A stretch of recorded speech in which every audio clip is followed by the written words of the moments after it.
Hey, Central New York, so you've decided it's time to sell. People decide to sell their homes today for all sorts of reasons. And most of them actually have very little to do with the actual real estate market itself. So sometimes you just feel like the perfect house that you started out with might seem a little small. Maybe you have more children, maybe the dogs are getting bigger, maybe you started with one, now you have three, and things are just tight. Or maybe you just feel that you need more space, right? Kids grow, people grow, our hobbies grow. So there's a reason there. And then maybe you're at the other end where now the kids have grown and they're gone.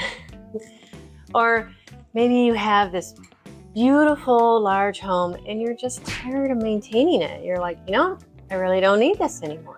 Other times, people are just ready to downsize, meaning the kids have gone, and you're left with an expansive yard that you don't want to maintain anymore. And some homeowners are relocating for work.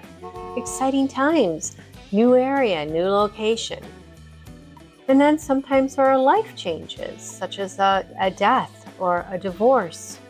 So there are so many reasons. Maybe there's just a lifestyle change that you just, you're in the city, now you want to ride your bike along trails or something similar, or you're in the country and you want to be in the city. Lifestyles matter. And in real estate, we always talk about the timing of the market.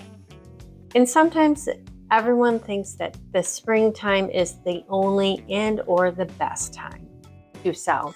And really, what is the best time to sell? Because buyers enter, their lives change too, their lifestyle changes, and everybody doesn't just wait for the spring. It's planning and preparation that makes the most sense on when to sell your home. Life doesn't always wait for your real estate season, right? And that's okay. So what do you do? Rather than focusing on the calendar, I want you to focus on the planning. And how do we plan? What do you plan? Well, what does planning ahead really mean? Well, the first and foremost, I want you to gather documents. Like, what kind of documents? What are the important documents? Well, the important documents are your deed, right? Your abstract. If you've been in your home for a long time, you might actually have your physical abstract. If you've only been in your home for a short while, they're going to give you a sheet of paper where it states for your abstract. If you've paid off your mortgage, you want your mortgage discharge note. Utility bills are very helpful. Your tax records and receipts, not your personal, talking property. Your survey, always very good. These are all items that you want to. And then owner's manuals for like your furnace so that you know how old your furnace is. Things such as your owner's manuals for the refrige or the stove. Pool. Do you have a pool or a sauna? You want to have those available.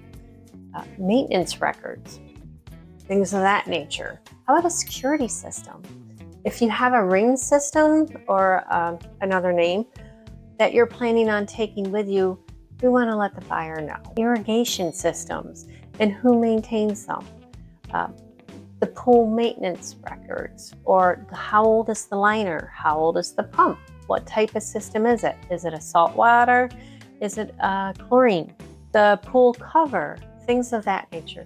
The more information you can provide to a buyer, the more confidence you're feeding them so that they can have confidence in the purchase. You want them to feel confident, comfortable, and imagine themselves relaxing in your home.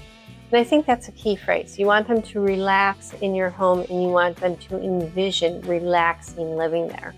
Because if you have a home that is stressed, you don't know the information, all a buyer thinks about is like, oh my gosh, what would we do if we got here? So, and that's not how you want to start the story. That is why we plan, prepare, and then present. My 3 P's. PPP. Plan, prepare, present. It's important.